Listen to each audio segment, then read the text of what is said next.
Welcome to G Fun Facts Online. Today, we are going to attempt something impossible. We are going to stop time.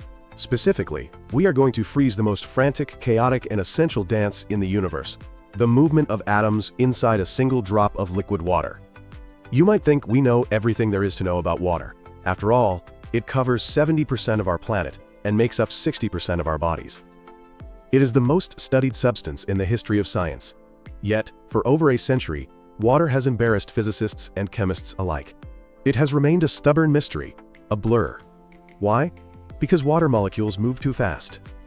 The hydrogen and oxygen atoms vibrate and switch partners at speeds that are incomprehensible to the human mind, and frankly, were incomprehensible to our best technology until very recently.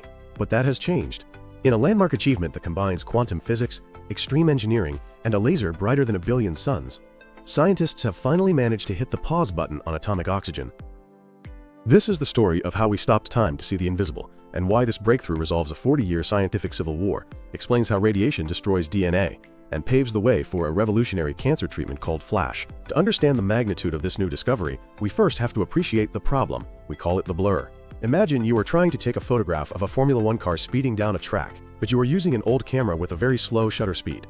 When you develop the photo, you don't see a crisp car. You see a smear of color. You can't tell the shape of the spoiler or the driver's helmet. It is just a blur. This is exactly what has happened to scientists trying to study liquid water for the last 100 years. In a single drop of water, trillions of molecules are engaged in a ceaseless, chaotic handshake known as hydrogen bonding. A water molecule, H2O, is shaped like a V. You have a big, fat oxygen atom at the center, and two smaller hydrogen atoms sticking up like rabbit ears. The oxygen is a bit of a bully. It is an electron hog. It pulls negatively charged electrons toward itself, which leaves those hydrogen ears slightly positively charged. This creates a magnetic attraction. The positive ear of one water molecule sticks to the negative belly of another. These are hydrogen bonds. They are the secret sauce of life. They give water its high boiling point, its surface tension, and its ability to dissolve almost anything. But here's the catch. These bonds are not permanent scaffolds. They are temporary. They break and reform roughly every picosecond. A picosecond is a trillionth of a second.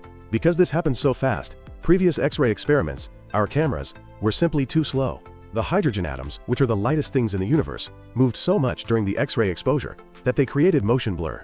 This blur didn't just make the pictures fuzzy, it created false data, it created ghost images. And these ghosts fueled a massive debate in the scientific community, a debate we can call the two-state versus continuum war. For decades, chemical physicists were divided into two camps. On one side, you had the two-state model. These scientists looked at the blurry X-ray data and saw what looked like two distinct signatures. They argued that liquid water is actually a mixture of two different structures: rigid, ice-like cages where molecules are locked in place, and disordered, high-density liquid regions. They believed water molecules were constantly toggling between these two on and off states. On the other side, you had the continuum model. These scientists argued that water is a single, continuous network. They believed there are no distinct ice-like blocks floating in your glass, but rather a flexible web, where bonds are simply distorted to varying degrees. Who was right? Nobody knew, because nobody had a camera fast enough to see the truth. The blur hid the answer. To settle this debate, we needed a shutter speed faster than the motion of the atoms themselves. We needed to go beyond the femtosecond. Let's pause to calibrate our sense of time. A femtosecond is 1/4 of a second. To put that in perspective, a femtosecond is to a second what a single second is to 31.7 million years. In the world of atoms, femtoseconds are the timescale of nuclear motion, atoms vibrating and bonds breaking. But to really freeze the action, we need to look at the electrons, the glue holding those atoms together. Electrons move even faster on the attosecond scale. An attosecond is a quintillionth of a second. This brings us to the breakthrough. A massive collaboration, led by researchers at the Pacific Northwest National Laboratory, Argonne National Laboratory, and the University of Washington, used a facility called the LINAC Coherent Light Source. They utilized a technique with a very complex name: all-X-ray attosecond transient absorption spectroscopy, or ATAS for short. Think of it not as a camera but as a strobe light in a dark room. It uses a pump probe system.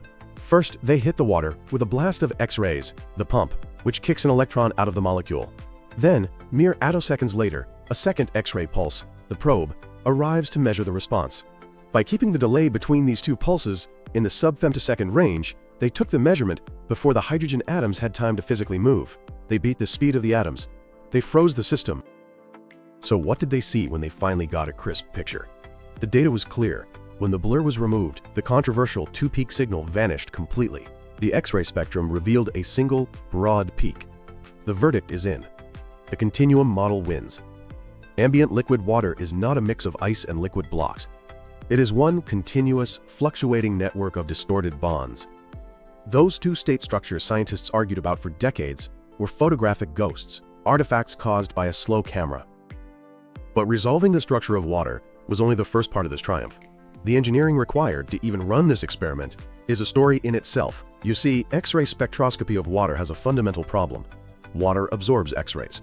If you shoot a soft X-ray beam at a glass of water, the beam dies within a few micrometers. It never reaches the detector. To make this work, you need a sample of water so thin it is almost two-dimensional. Traditional experiments used cylindrical jets, like a microscopic garden hose.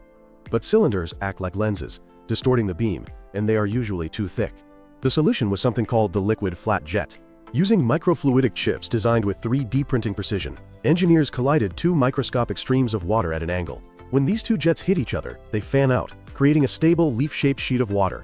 These sheets are miraculous. They are less than 1 micrometer thick. In some setups, they are as thin as 100 nanometers. And here's the kicker. They have to flow stably inside a high vacuum. Liquids usually boil instantly in a vacuum, exploding into gas or freezing into ice. But this flat jet flows so fast that it presents a pristine liquid target before physics has a chance to catch up and make it boil. It was this canvas of ultra-thin, vacuum-stable water that allowed the attosecond pulses to capture their portrait. Now that we have the camera and the canvas, we can do something even more exciting than looking at static water.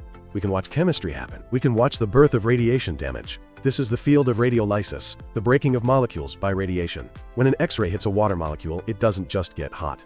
It undergoes a violent electronic divorce. The X-ray knocks an electron out, creating an ionized water molecule, H2O+. This molecule is chemically ravenous. It wants to stabilize itself immediately, so it reaches out to a neighboring water molecule and steals a proton. This proton transfer turns the neighbor into hydronium, H3O+, and leaves the original molecule as a hydroxyl radical. This reaction is arguably the most important radiation-induced chemical reaction in the universe. It happens in nuclear reactors, in the upper atmosphere, and inside your cells when you get an X-ray or radiation therapy. Before this femtosecond technology, we knew the reactants, and we knew the products. But the middle part was a black box. It happened too fast to see. Now, scientists can watch the proton jump in real time. They have timed the birth of the radical. It takes exactly 46 femtoseconds. That is 46 quadrillionths of a second. Why does timing a proton jump matter to you? Because understanding this femtosecond dance could revolutionize how we treat cancer. This brings us to the concept of flash radiotherapy.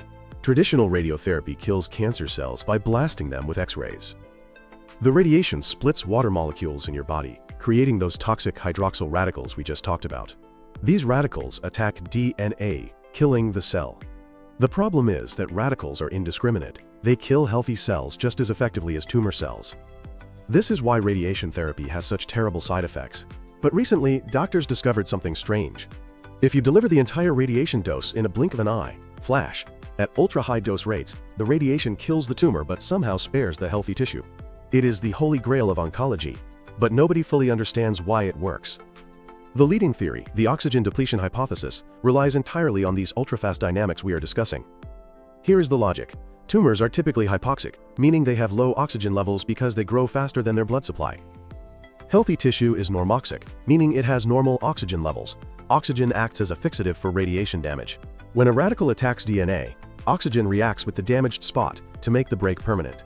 Without oxygen, the cell can often repair the DNA snap. The theory suggests that the ultrafast flash dose consumes all the local oxygen instantly through radiolysis reactions. The radiation floods the cell with hydrated electrons. These electrons react with dissolved oxygen in femtoseconds, converting it to superoxide.